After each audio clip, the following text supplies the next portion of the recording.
Good morning to you, live from the Rolex Race Village, the Sydney Hobart Race Village here at the Hobart Docks. And coming up in this update, we have line honours for LawConnect, who finished at 2:35 this morning. Back-to-back line honours for the 100-footer. Also Celestial V70, looking very strong for overall honours on handicap. And that's the situation, the three-day update, Celestial V70, and also the mother and daughter double-hander combination. They still have about 350 miles to go. They're not even halfway. So we'll be visiting their prospects and speaking to them later on in the program. And also the grand old dame of the fleet, Maritimo Katwinchar. 1904 she was built, 120 years old. Things didn't quite work out for her. But LawConnect, earlier today, as we said, taking line honours at 2:35 this morning. There was quite a battery of spectator craft near the finishing line at Battery Point, and we'll see more of that a little later on. The current situation with retirements, we have 29 and there are still 75 yachts at sea. So we started with 104 and we're now down to 75. And that's the scene. It's a very quiet scene here at Kings Pier, and there in the foreground is LawConnect. The crew are probably having a good sleep. They've earned it after what was a wild ride for them, particularly on the first night. But we'll have more of that a little later.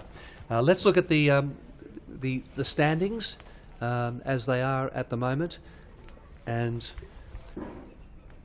still lots of spectators, but that's the current line honour standings. LawConnect, Celestial V70 has finished, so has Wild Thing 100. Celestial V70 2.5 hours behind LawConnect. That's a sensational performance by a 70-footer against the 100-footer. And Wild Thing 100, they had some mainsail problems. We'll hear about that a little later from Peter Shipway, and also the skipper. Whisper is a long way back at the moment with No Limit. And then the smaller 50-footers, Caro and Smuggler. Well, joining me now is the voice of the Rolex Sydney Hobart, Peter Shipway. And Peter, it has been quite a sombre scene. Certainly there was no jubilation when the LawConnect arrived this morning in respect of the tragedy of losing those two sailors on the first night. Yes, good morning, Gordon. Good morning, everyone. It was a sombre scene, but I don't think we can take too much away from the performance of LawConnect. As you said earlier, it was a very brutal race. And speaking to some of the guys that I know on LawConnect, they just said in words it was frightening. It was we were launching the boat like nothing they've seen before, and it was hard going. One guy said to me, he said, "I'll never do it again." But a lot of people say that by the time they have a few beers and get into the party scene, I think they'll probably do it again. But it was a brutal race, and we'll hear shortly from Tony Mutter, the sailing master on LawConnect, just how tough the race was. But 3 boats in, as you say. The next 2 are at Tasman Island with about 40 miles to go to the finish. That's Whisper and No Limit, but they're in very light airs, so they've got still a few hours to go before they even get into the River Derwent. And then Caro's catching up as well. So at the moment, Caro's provisionally second on handicap behind Celestial V70, but she's still got to finish, and she's still got 70 odd miles to go, or 50 odd miles to go to the finish. So nothing's guaranteed until you finish this race, because as always the tricks are in the bay and up the river. As you say, Peter, that's the magnetism of the race. People say, what on earth am I doing out here in Bass Strait and in these horrible conditions? But they do come back for more. Yeah, and I think, sorry Gordon to interrupt, I think it's not until you talk to the guys who were out there that first night just how brutal it was. And we've seen what's unfolded after that first night, and it just proves it really was a tough night. And we always say it's a tough race to win, tough race to finish, and it was especially so this year. Well, as you say, yes, it was tragic with the loss of life, 2 sailors losing their lives on that first night. Let's now hear from the Vice Commodore of the Cruising Yacht Club of Australia, David Jacobs. So you're all aware of this terrible tragedy that has occurred where we've lost 2 crew members in 2 separate incidents. I'd like to share the names with you. The first one was Roy Quadden. He was on the first boat that had occurred. He's from WA and he's 55 years old. The second was Nick Smith. Nick's 65. He's from South Australia. He was on bowline. Nick is a very experienced sailor. We thought that he had been hit by the boom, as had Roy, but we've now learnt that that actually wasn't the case, that he was hit by the main sheet, and the main sheet threw him across the boat, and unfortunately he hit his head on the winch, and that's what killed him. The boats are now safely in harbour. We have offered support to the families, and you can imagine how distressing it is for the family and the friends, but indeed for all the crew who were on those two boats. The whole of the sailing community is saddened by this. It's a closely knit community. I'd now like to move to the man overboard situation. The gentleman was Luke Watkins. Luke's done 4 Sydney to Hobarts. Luke came over and very rapidly, because of the speed of the boat, was about 1.25 nautical miles from the boat. That's a long way. And this event occurred at about 3:14 a.m. in the morning. There are strong procedures that we have for this situation, both we as a club and as a race control, and the skipper and the crew. And so Luke had a PLB, a personal location beacon, that was activated, that by satellite sent a signal back to AMSA. They contacted our race control down here in Hobart. Hobart then diverted the closest boat to help in the rescue or the search, which was Comanche. AMSA launched a plane, but fortunately the boat from which Luke fell was able to retrieve Luke, and he is well and healthy, and I'm not sure happy, but he's fine. So it's a good example of when you've got the right procedures, the right safety equipment, how you can deal with a situation that otherwise could be fatal. I've been asked the question, would you cancel the race? And the answer is no, we would not cancel the race. And I felt I'd like to share with you the reasons why. It is a fundamental principle of yacht racing that once a race starts, the skipper has the right and the obligation to decide whether it's safe to continue. The skipper is able to look at the conditions, their local conditions, because as you'll appreciate, over a race of 628 nautical miles, there are different weather patterns all around. So the skipper can decide whether the weather pattern that they're in is too dangerous and they want to retire, whether it's safe to retire, it may not be safe to retire, and whether the weather in front of them is too challenging or is okay. Furthermore, we have quite a complex structure around the race to help with safety. And if we cancel the race, that structure falls away. The crews are safer with that structure over them than for it to fall away.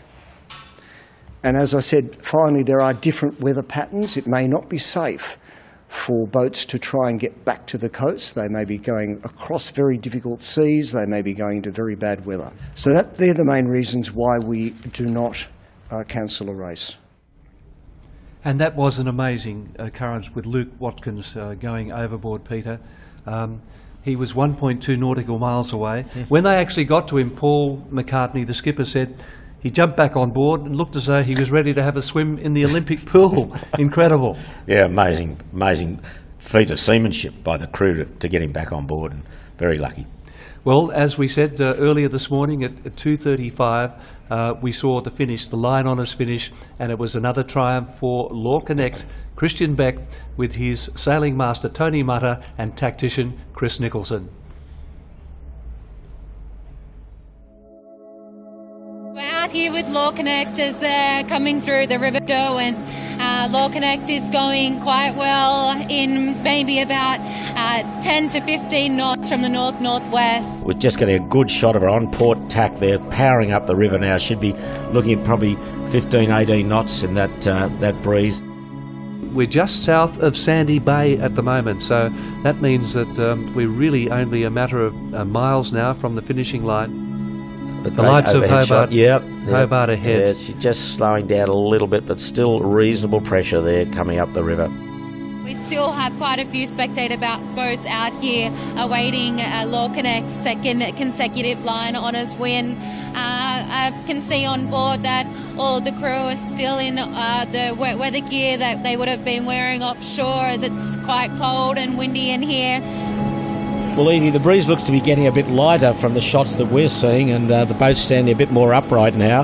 Is that the case? What's it look like between LawConnect and the finish? I assume that they'll just be trimming the boat at the moment a lot by feel and the instruments that they have on board, rather than looking at the wind as it is so dark.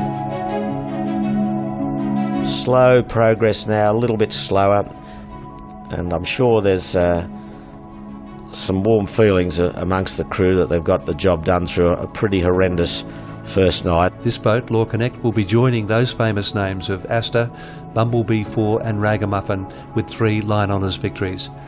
And looks as though they're just going to attack here, Gordon. They're getting on to starboard tack. That earlier shot showed that they weren't quite laying the finishing line. Shippers, they're certainly on a ley line now for the finish. We can see they're in great pressure here, and they are very, very close, with less than a nautical mile until the finish. Well, there the lights of Hobart Town look bright and shiny as they approach the finishing line. A couple of trimmers working hard on the jib and the mainsail, and probably, I would think, Tony Mutter's steering. I don't think Christian does much steering. He hands it over to the pros, as he says, and he normally sits somewhere up the front and just enjoys this moment. So great scenes here on the Derwent River as we approach the finishing line in the 79th edition of the Rolex Sydney Hobart, and LawConnect is going to join some famous names as a 3-time line honours winner of the Great Race South from Sydney to Hobart. Absolutely smoking to the finish now. They're laying in on a starboard tack, very close now to victory. And a faster time than last year. It's around about 1 day, 13 hours and 30 minutes. LawConnect is over the line in the Rolex Sydney Hobart for 2024, and the fans around King Pier here supporting. There's a good crowd that's turned out in Hobart, and LawConnect has done it back to back. 1 day, 13 hours, about 35 minutes. Fantastic performance. Congratulations all round to the crew and to Christian Beck, the owner. A marvellous performance to get through this tough race and to be now crowned victors as the line honours winner. What more can you say, really? That says it all when you get home with a big winning margin, and they'll be absolutely delighted with this performance.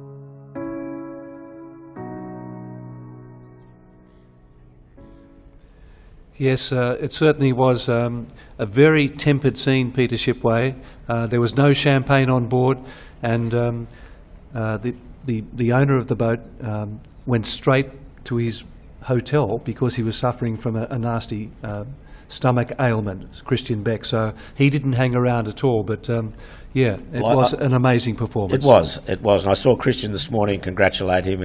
He was overwhelmed, I think. He said last year it was just special to win one, and now he's won 2 after being runner-up 3 times in a row. So I think a very popular win, and a very win that really said that this crew and boat did a marvellous job. I don't think you'd say any more than that. It was a fantastic performance, given the conditions.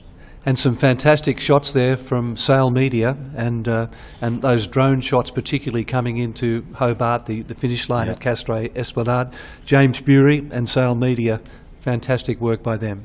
Well, one of the guys that works for Sail Media was aboard LawConnect, Dylan Clark. He's a key member of the crew, and he's the drone pilot for Sail Media when they're working in the pit. Yeah, working in the pit, and when they do their other broadcasts for 18-foot skiff sailing on Sydney Harbour, Dylan's the drone pilot, and he did some drone work for LawConnect on the way down. But certainly the first night there wasn't much room for drone piloting out there, that's for sure. Well, let's hear a little bit more about that now, because there was a real bevy of cameras and media and lots of spectators here at around 2:40 in the morning.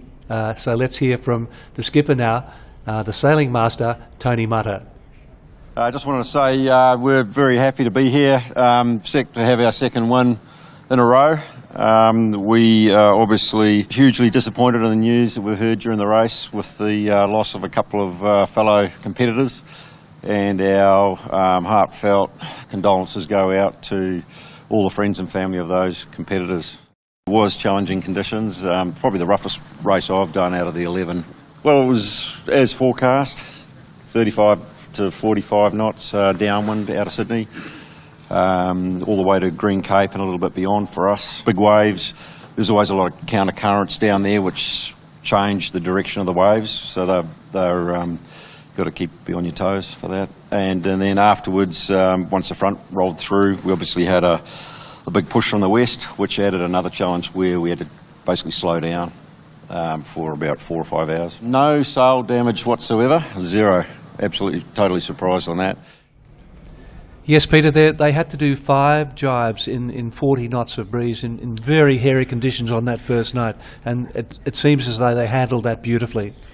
Yes, that is hard at the best of times to jibe these big machines or jibe any boat, especially in a lot of wind. And the battens, the horizontal that go across the sail, mainsail to keep shape, they're very susceptible to breaking, and when you're jibing in fresh air, and I think perhaps that's what might have happened to Masterlock Comanche. I don't know for sure. I'm only surmising there, but I think Wild Thing 100 had those sort of issues. But as Tony said when I spoke to him after finishing, jibing that boat in 30 knots plus 5 times, boy, you need some coordinated crew work to get that right, and they obviously did. And pretty well the same crew as last year. Yeah. And these guys have been together now for 7 years, so that says something about the teamwork and the expertise. And as Tony might have said, it's about knowing how guys will react under pressure when things go wrong. And clearly they were 99 out of 100 in that regard. Yeah, well, Tony said last year, or Christian Beck said last year, that Tony really puts the crew together. He knows the guys he wants around him. And as you said, it's a very polished crew. And in tough conditions, you need that teamwork to get things right, and they got things right. No damage to sails and minimal damage to the boat. I think Tony said there was a few bruises and bumps, but nothing major.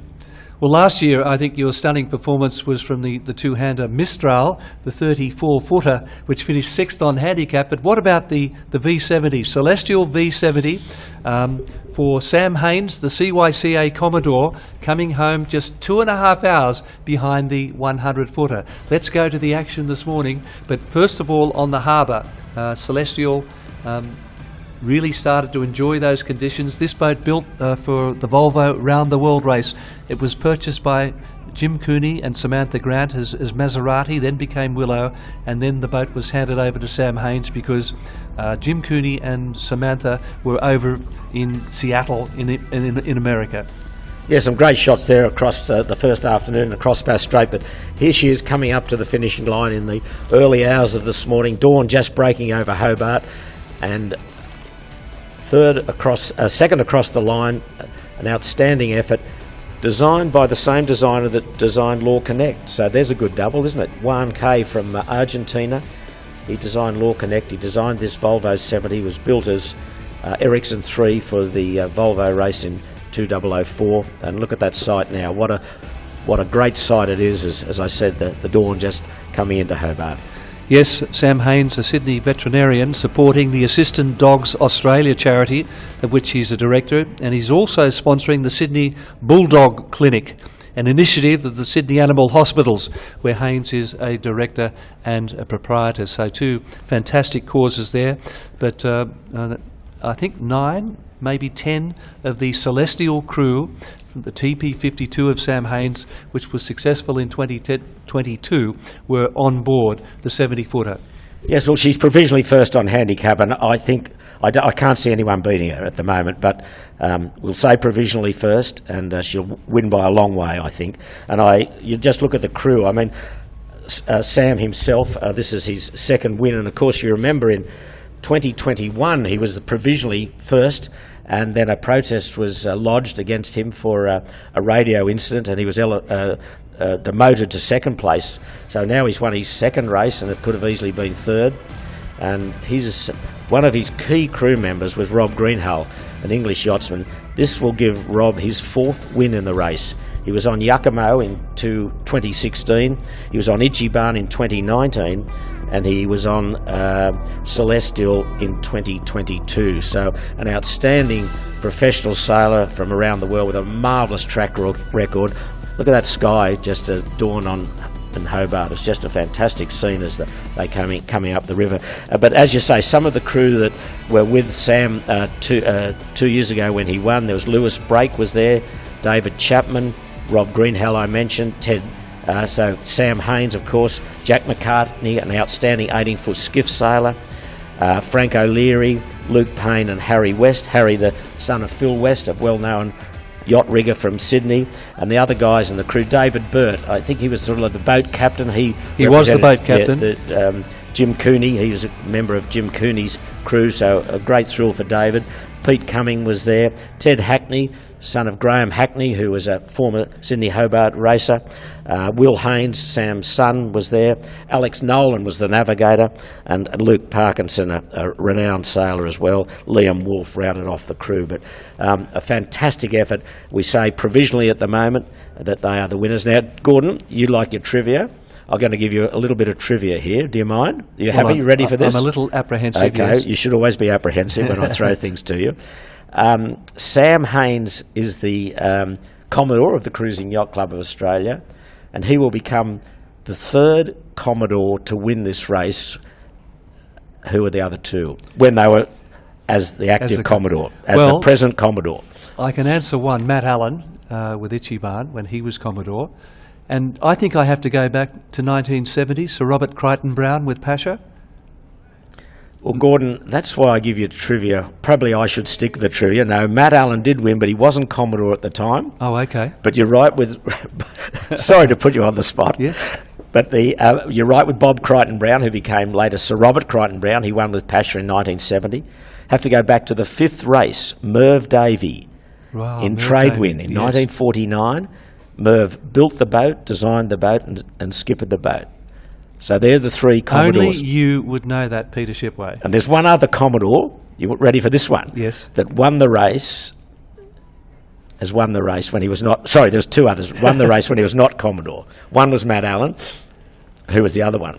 Okay, well, let's not keep everyone in suspense. Okay. It was Rod Hobson. He won in 1953 and Ripple. He was Commodore in 1961. So there you go. Fantastic. So you've got to do a bit more homework. Yes, all right. Okay. Well, I've got some useless trivia there. I've got 12 months' notice. Yes, okay, exactly. But so Sam Haynes, fantastic performance. I mean, we thought this boat would be strong in the harbour when we saw the forecast, and built to withstand those strong conditions, and she certainly delivered. And two of Jim Cooney's Willow crew were on board, as you mentioned. One of them, there were two on board, just to make sure that everyone knew how the Volvo 70 worked. And they're complicated boats, these big boats. Canting keels, water ballast. Boy, you've got to be on top of your game to keep these boats going. And in our telecast on Channel 9 on Boxing Day, this man next to me tipped Celestial V70 as the winner overall on handicap. It's still to be confirmed. There's still plenty can happen. But Peter Shipway, he claimed he tipped the winner last year, but we actually found that was fake news. But well done. But it was certainly suited for the forecast. Well, she was. Yes, you could see the forecast. It was very conducive to a Volvo 70 performance, and she, as I said earlier, she certainly delivered. Okay, well, Wild Thing 100, Grant Warrington. We mentioned they had some problems. They had problems in the harbour at the start of the race, didn't they? What? With their canting keel. Let's just have a look at some of that action now. And a narrow situation, collision averted there with Celestial V70. But once they sorted out the canting keel and started to stretch their legs and then came down into Hobart, they lost a lot of ground with those problems with the mainsail. Yes, it would have affected them, as you've got a tiny little jib on there, and that beautiful sky colour, isn't it? Just the clouds beautifully painted there, really, as they come into the finishing line, just tacking to come up to the finish. And, as always, spectator boats and press boats around her, and a crowd waiting to welcome them home. And you can see the top of their mainsail there just flapping away. Well, that would signify the broken battens, as we were talking about earlier, at the top of the sail, which would have affected somewhat their performance. And this boat was extended from 80 to 100 feet last year, just in time for the race. And what a campaigner, Grant Warrington. He had his son, Oliver, and daughter Georgia on board, and I think it was his 31st Rolex Sydney Hobart, and he took line honours with Scandia back in 2003. That's correct. And he was 6th to finish last year with this boat, so he's improved up to 3rd. Yeah, that's a great performance. Let's now hear from the man himself, the skipper, co-skipper of Wild Thing 100. Warrington. Fantastic.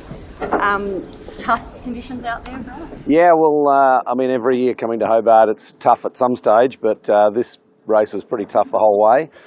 It was, this morning beautiful, just sailing up in the flat water up Storm Bay, which is normally the opposite. It's normally rough in Storm Bay, but it was really nice to finish on a bit of a quieter note. Obviously the first night was pretty heinous, and across the strait was just, very, very boat-breaking kind of conditions. It was definitely rougher, but I can see why, I guess, people keep coming back. It just becomes very quickly a distant memory. Oh, she's cooked. So, I thought she was going to say definitely no to year 3, but we'll see after a couple of drinks at the customs house.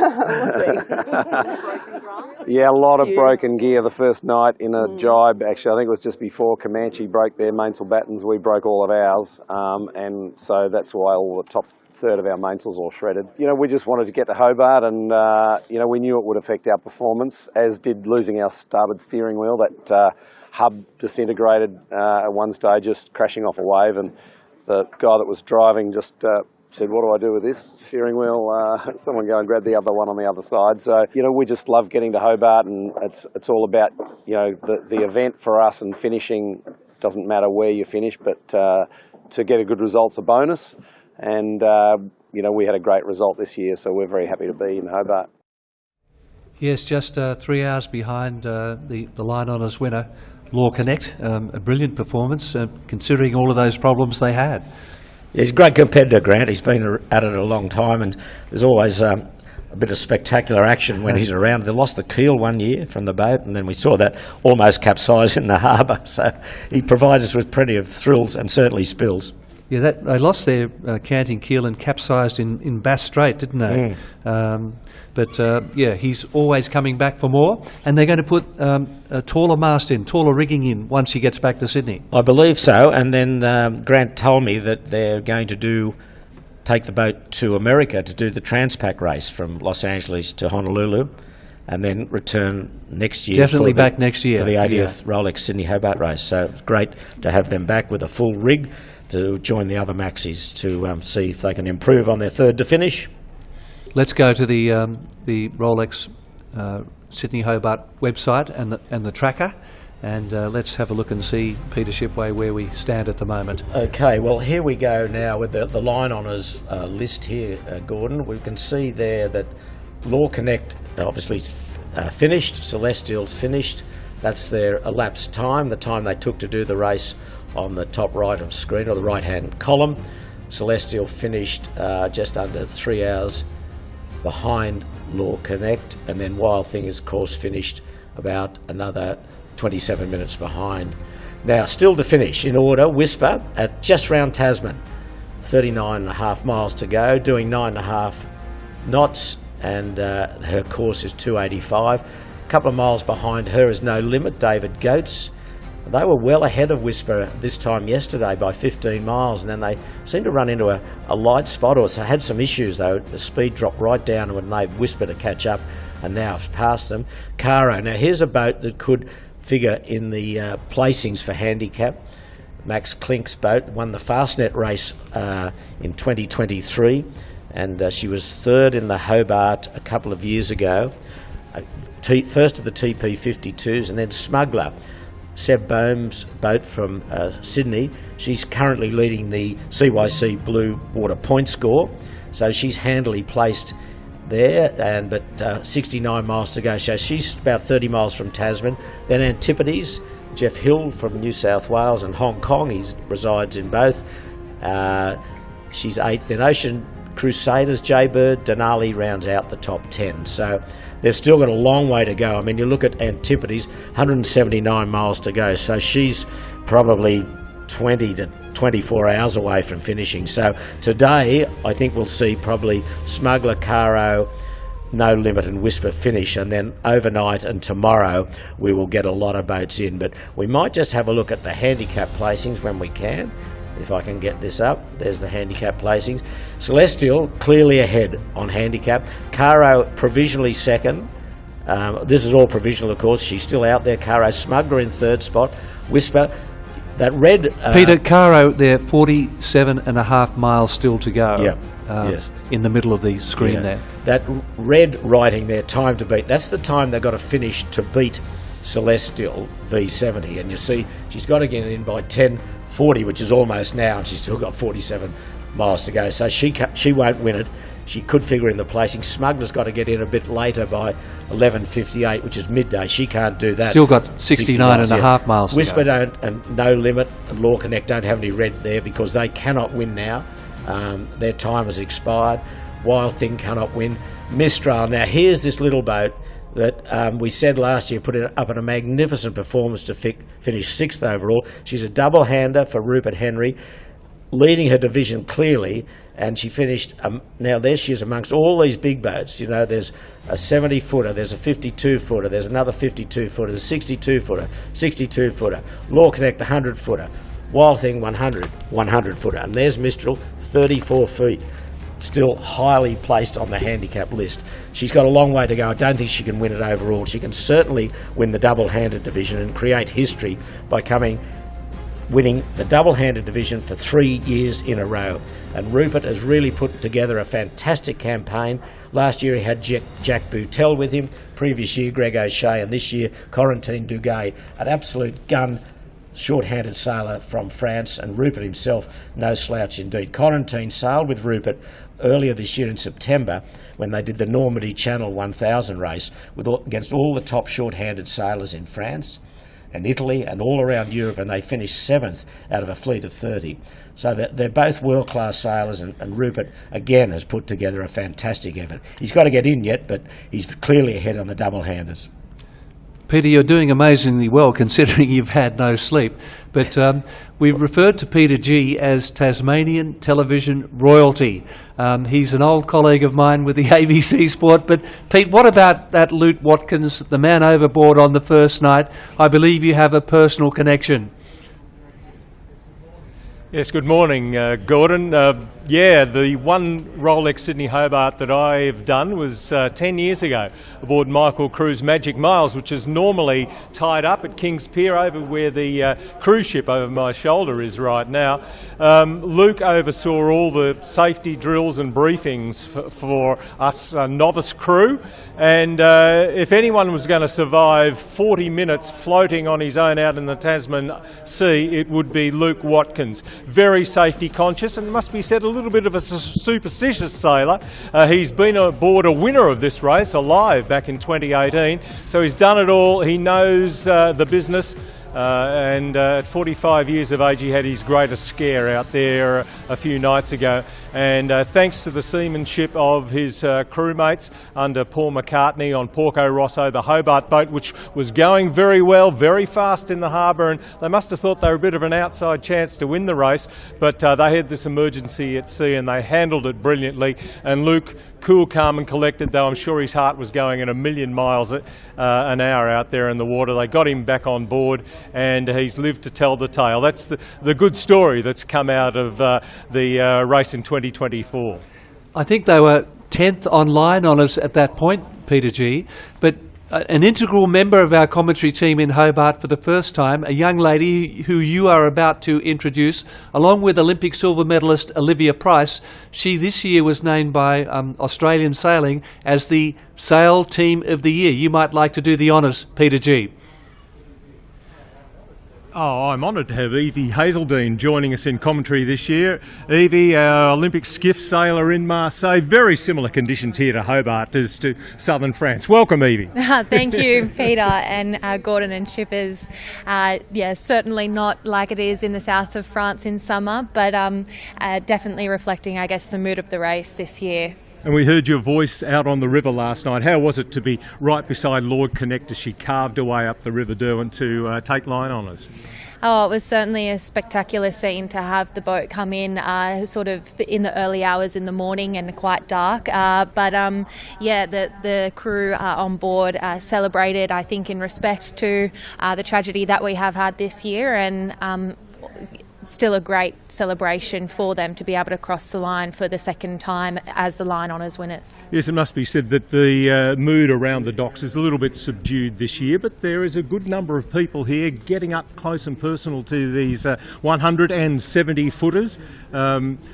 It's going to be pretty quiet though in the pens for some time yet. We perhaps will see some place getters coming in later on this afternoon for overall honours, but it will fill up. But there's still 70 odd boats to get in here, and it might be a long wait for the bulk of the fleet. Yeah, that's right. I think, as said before, we are going to wait for a little bit longer for most of the fleet to come in, and we hope to be able to bring you some of those stories, as lots of stories will be coming through from the smaller boats in the fleet, as we know. Wild ride, I guess, this year for them, and a feat for anyone to cross the finish line of this race. Certainly, you don't feel the atmosphere, I guess, anywhere else but on Constitution Dock, and to be able to bring that to the viewers would be my honour. How would you categorise the weather conditions they're going to have? They say there's 3 races in the Sydney Hobart: getting out of the harbour, getting down to Tasman Island, and then up the river. Pretty fluky conditions on the River Derwent right now.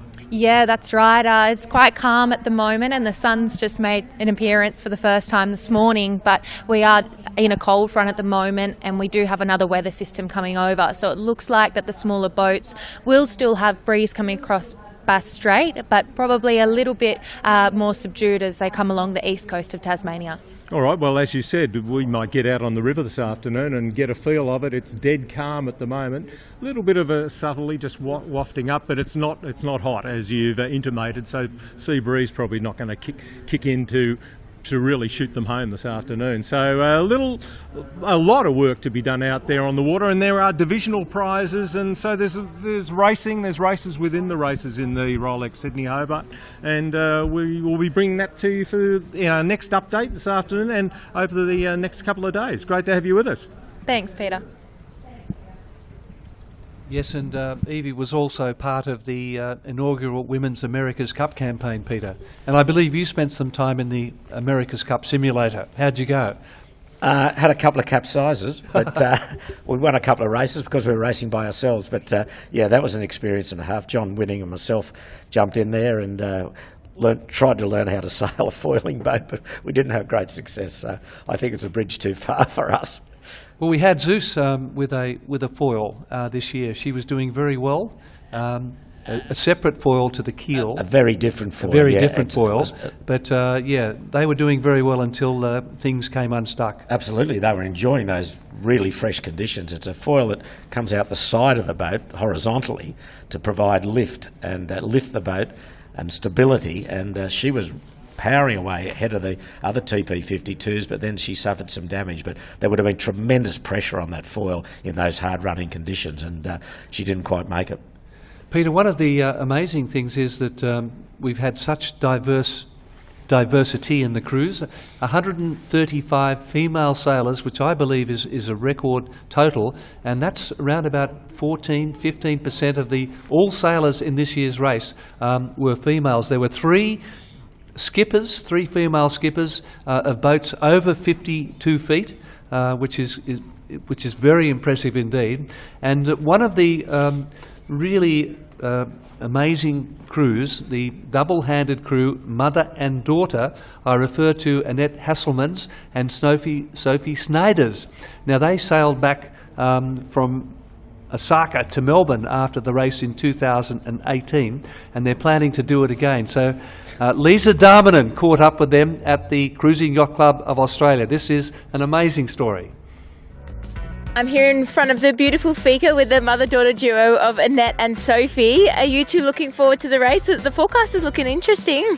Yeah, the forecast is looking very interesting and not Fika's strong points going to windward. But yes, we are really looking forward to just getting out there and starting and getting offshore. Sophie, you're used to cruising around Australia. This will be a little bit different. Not so much cruising, maybe a bit more racing? Yeah, might have to get a little bit more competitive. Well, I think it'll be really nice being out there with so many boats. So you two do the delivery back from Osaka to back to Australia, but this will be your first Sydney Hobart. That's correct. Yeah, we did Sophie joined me with the delivery from Osaka back to Melbourne, which took us 2 months to get back and was about 5,000 nautical miles. And following that, we did the Melbourne to a Hobart West Coaster as a 4+ auto helm sort of all-female crew. And mother-daughter, I get along with my mum very well, but sometimes we get into arguments. How does it go with you two on the boat? Well, mostly okay, and I think with being double-handed, you really don't see too much of each other. I mean, one of you is down trying to get some rest while the other one is keeping watch. So, but I guess in between it's nice to catch up and whatnot. But yeah, we've had a couple of tips, but it's hard to say angry at each other, especially on a boat. And plenty of trust involved as well, I imagine. Yeah, absolutely. You've got to trust your co-skipper 100%. Sophie and I share really similar values and temperament. And so tell me a little bit about Fika, about the boat. Yeah, so Fika is what's called a Naiad 490, and she was built in Sweden. We've owned her now for 4.5 years, and I bought her to start my sail training and sailing sort of adventure business.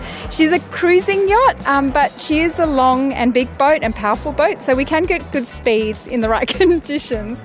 So we'll be very comfortable on board. Yes, and just for something a little different, Sophie Snyders, I understand, is circumnavigating Australia with her partner and a cat. So shades of Ollie from last year. But great to see so much female participation in this year's race. Well, I might have to talk to Sam Haynes, the vet, to get a clearance for the cat to sail around Australia. But whatever turns you on, I guess. But it is, you hear of father and son sailing. We've had many instances of that over the history of this great race, but I don't think there's been too many mothers and daughters. There's 3 father and daughter combinations. But certainly in two-handed sailing, it's quite unique. And it's good on them. Good on them. It's the only mother-daughter combination in the race. Let's go to the tracker though, Peter Shipway, and see how the wind is playing out and how the rest of the fleet is shaping up. Yes, well, you can see there that Caro is at Tasman Island, and Whisper and No Limit are there as well. Smuggler's just approaching Tasman.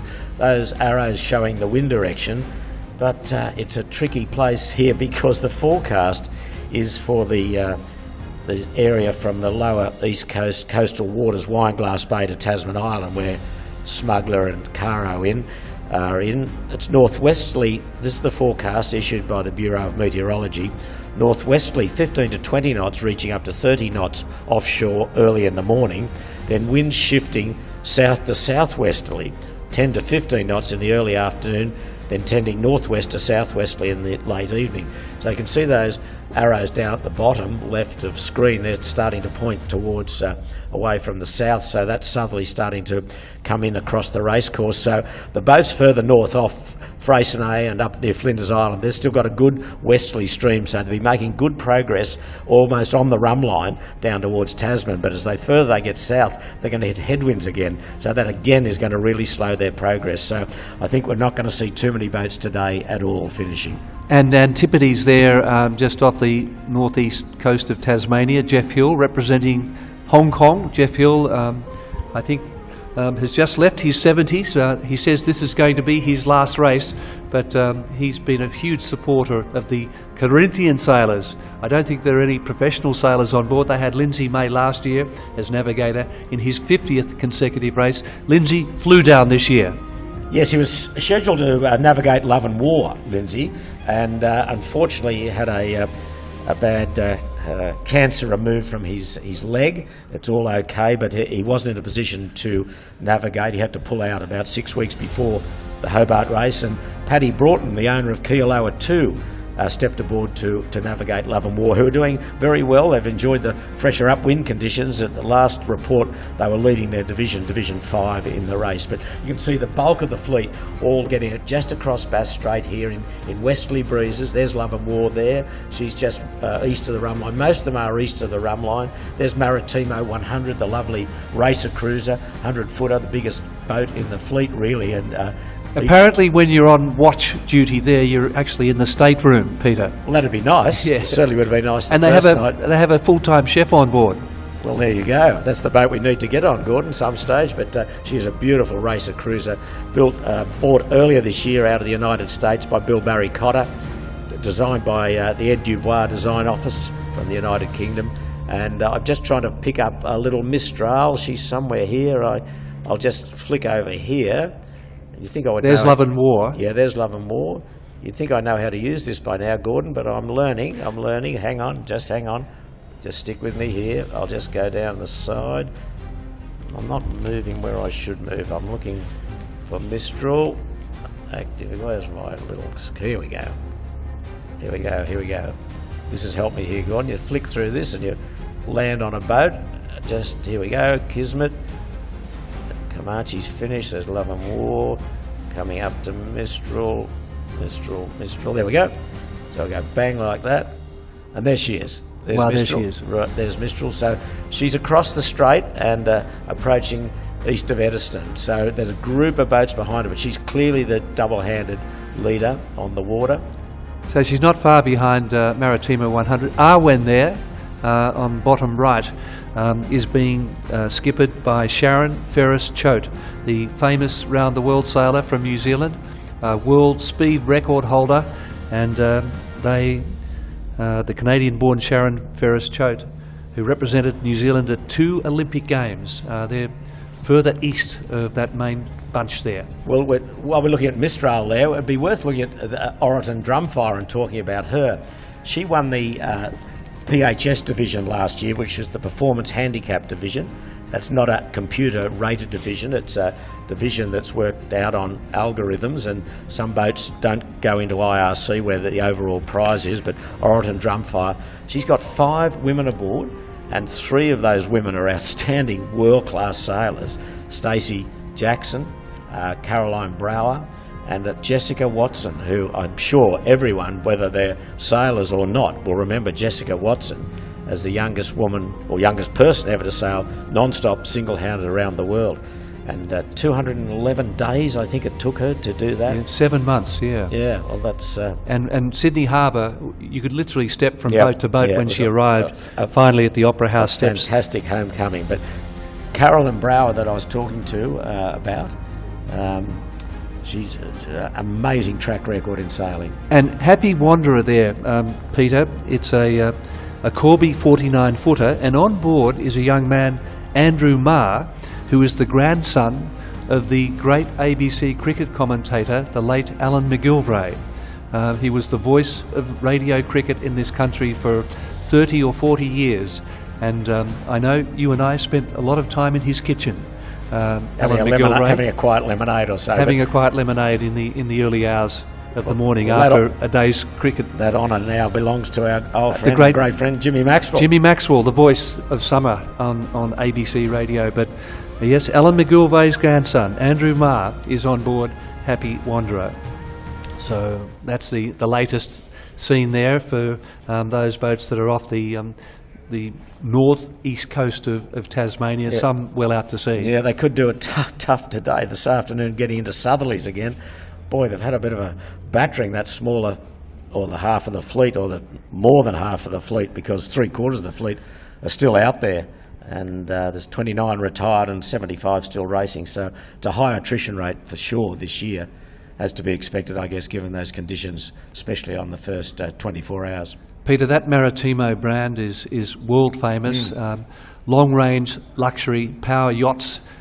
We had Maritimo 100 we saw there, still competing and still enjoying themselves. That's the way to go to Hobart, but not necessarily so for the oldest boat in the fleet, Maritimo Katwinchar, which was skippered by Michael Spies. And again, Lisa Darmanum was very busy around the docks before the fleet set out from Sydney. I'm here with one of the double-handers, Katwinchar and Michael Spies. Michael, are you looking forward to the race? Yeah, very much so. So you've done 46 Hobarts, and this boat has some incredible history, built in 1904, and Correct. it has had a pretty big rebuild, a couple of thousand man-hours to get it to what we see now. 14,000 man-hours were on the cards there, so on the timesheets there, so yeah, it's a bit of a work of art, so preserve that 120-year history of the boat. And with the double-handers, there's lots of tinkering that everyone does, but I guess maybe talk us through some of the things you've done to set up for this Sydney Hobart. We did take the boat down in 2019. It was in a ketch configuration, i.e. two masts, a mizzen mast. We removed the mizzen mast. That enabled us to remove the steering wheel because that clashed with where the rudder was. We've now threw the boat out of balance a little bit. So we put a slightly bigger mast in, longer boom, moved the centre of effort back, and just tried to optimise as much as we could under the IRC rule, which determines the overall winner of the Rolex Sydney Hobart race. We know the weather plays the main role with the Hobart. What sort of suits you too? Well, of course, all the long races in Australia are based on time. We need a longer race. We can't have the maxis doing it in 1 day, 9 hours, because our run rate then just becomes impossible to achieve. So, we need the big boats to slow down a bit. We don't need planing conditions for the TP 52 style of boats. And you've got to come home fast. So, it's been sort of 35 or plus years before a small boat has actually featured on the podium in the Hobart race. So, fingers crossed. And maybe talk to us about your teammate. How do you guys get along? Got to be that mutual respect. I'm really happy with how we are. A guy called Peter Vikergas, I think he's won 30 plus dinghy championships, national dinghy championships, more than anyone else in Australia. He's built his own boat, sailed around the Pacific with his family. He's used to short-handed very much more than me, and doesn't say a whole heap, but when he does, it's always correct. I believe we bounce off each other pretty well. Yes, Michael and Peter, two incredible sailors, absolutely decorated sailors, but sadly they were forced to retire, Peter Shipway, and you have the background to their problem. Yes, I spoke to Michael Spies a little earlier. They retired into Eden, and he said, I'll just read the message that Speasy sent to me. He said, water ingress that we couldn't stay on top of. So, in other words, the boat was leaking, and quite severely, so they had to do the prudent thing and take shelter in Eden. So very disappointing, because I know such an effort has gone into this boat. Those man-hours was incredible. The boat was in immaculate condition. Did he say 14,000 man-hours? Yeah. Well, it helps when you own a boatyard. You can afford to do that. Bill Barry Cotter, yeah. and Kendall, a younger brother, is on board Maritimo 100 as well. That's right. Bill at 80 years of age, and his young brother Kendall at 76 years of age. Yeah, they're on the big 100-footer with Scott Kaufman, who's on board. Scott won the race back in 1973 aboard Seal 3. And he's a well-known yachtsman, still racing Etchells very successfully. He goes from Hobart to Melbourne for the World Etchell Championship. His father, of course, was Ted Kaufman, designer and boat builder and yachtsman, and he was in Ted boat Mercedes 3, was in our first winning Admiral's Cup team in 1967, so a famous name in Australian yachting. So Scotty will never have had a race like this in the comfort of Maritimo 100, but as we saw in the pictures, the little Maritimo, 120 years old, just couldn't get the job done and had to go into Eden. So bad luck for Speasy, but 46 races, he's got a few more to go, and I'm sure he will to get to 50. Yeah, no, it's a fantastic story.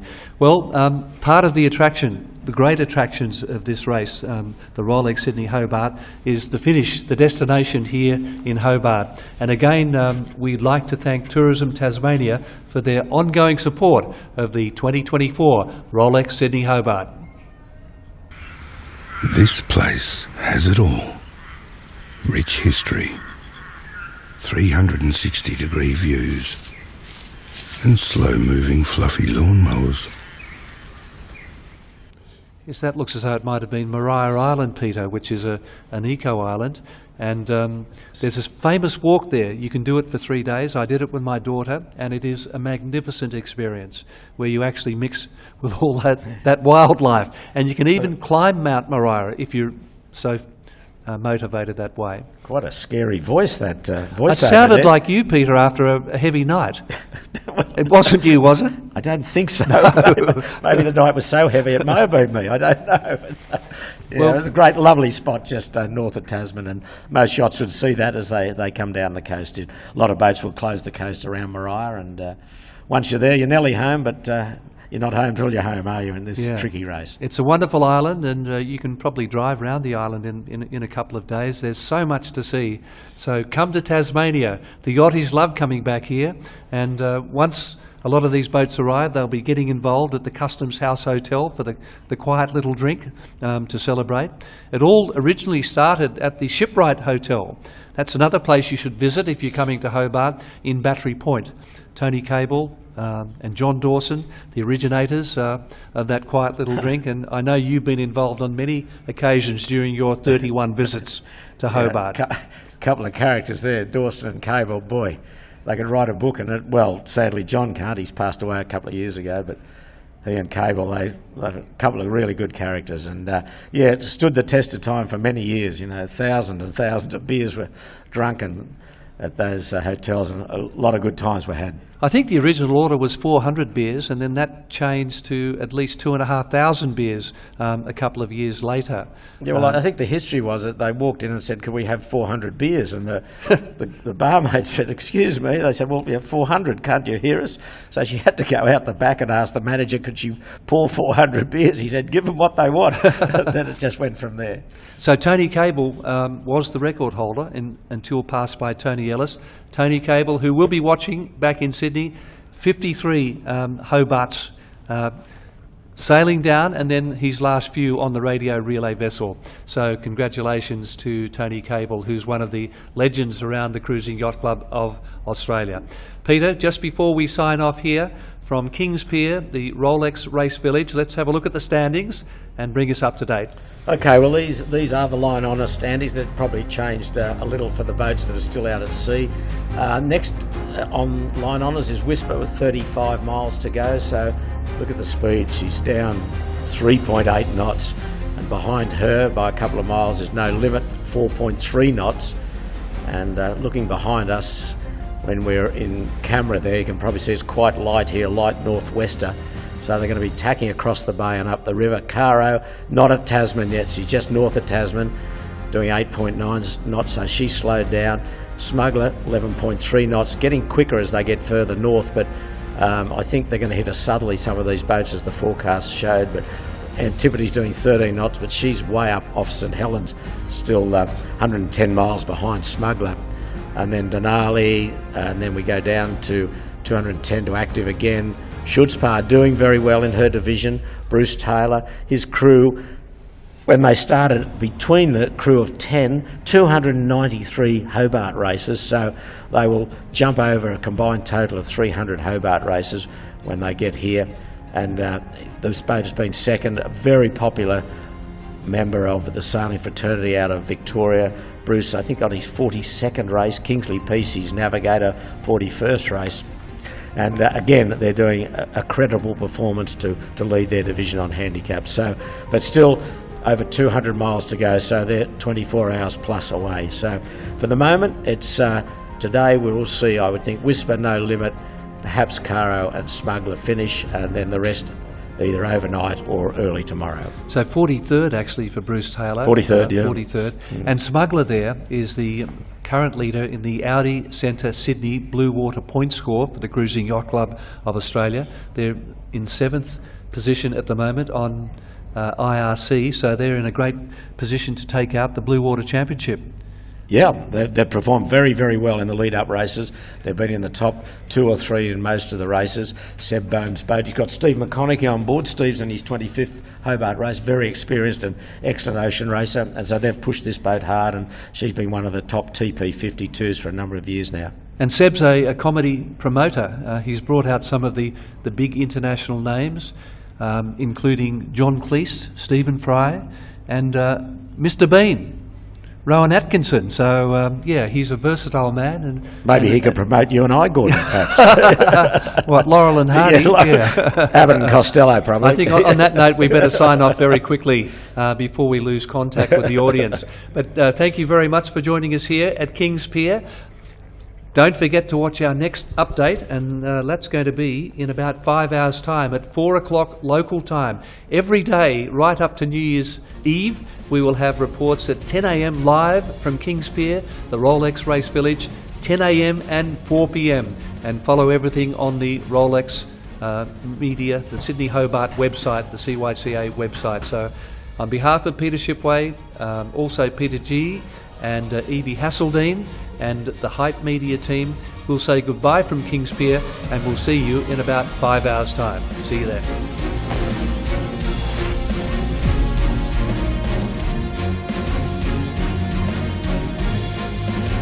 This has been a Hype TV production.